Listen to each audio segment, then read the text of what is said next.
اس نے کہا کہ کچھ علماء کرام آپس میں پاکستانی تھے، گروپ تھا، گیا ہوا تھا، ٹھیک ہے،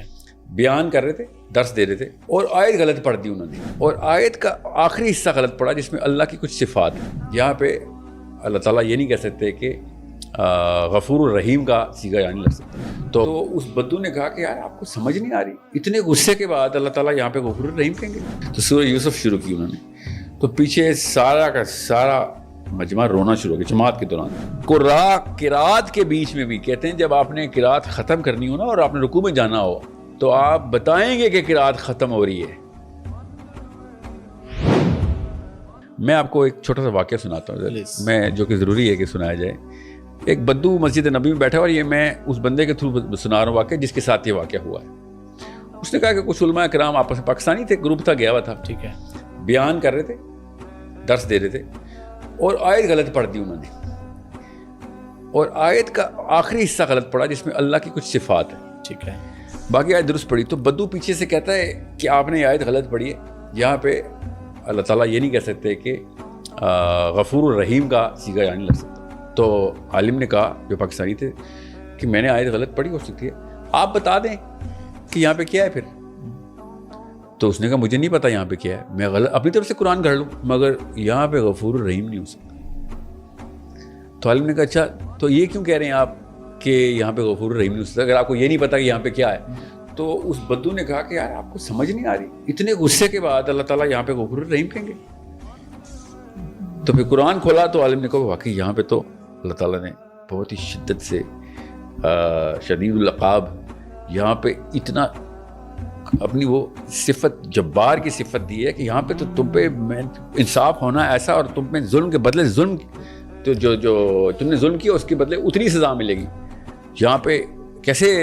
اور پھر وہ عالم نے جا کے بدو کو گلے میں لے کے یار تم نے کیسے پکڑا ہے اس بات کو، کیسے مطلب پکڑا ہے؟ آپ خود سوچیں، ایک فلیور ہوتا ہے ایک بیانیے کا، وہ بیانیہ آپ کو کیوں نہیں نظر آیا وہ فلیور؟ وہ بڑا مشہور واقعہ آپ کو پتا نا، پاکستان کے سب سے مشہور قاری جب گئے تھے کعبے میں، انہوں نے کہا آپ جماعت کرائیں اتنی کہ آپ کی اللہ تعالیٰ نے قرات آپ کو اتنی اچھی دی ہے۔ تو سورہ یوسف شروع کی انہوں نے،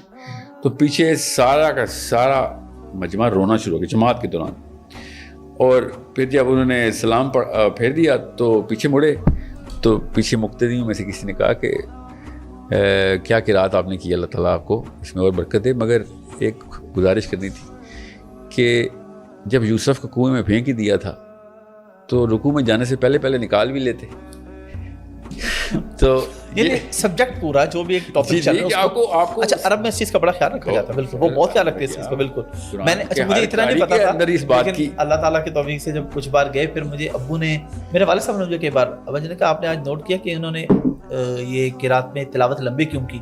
میں نے کہا نہیں، ابو نے بتایا کہ یہ سبجیکٹ چل رہا تھا تو انہوں نے مکمل کیا۔ جی بالکل، اور یہ تو آپ مفہوم کی بات کر رہے ہیں نا، وہ تو زبان آتی ہوگی تو آپ کو پتہ چل جائے گا، ہم آدھی بات کر کے تو نہیں ہو سکتے۔ قرات کے بیچ میں بھی کہتے ہیں جب آپ نے قرات ختم کرنی ہو نا اور آپ نے رکوع میں جانا ہو تو آپ بتائیں گے کہ قرات ختم ہو رہی ہے۔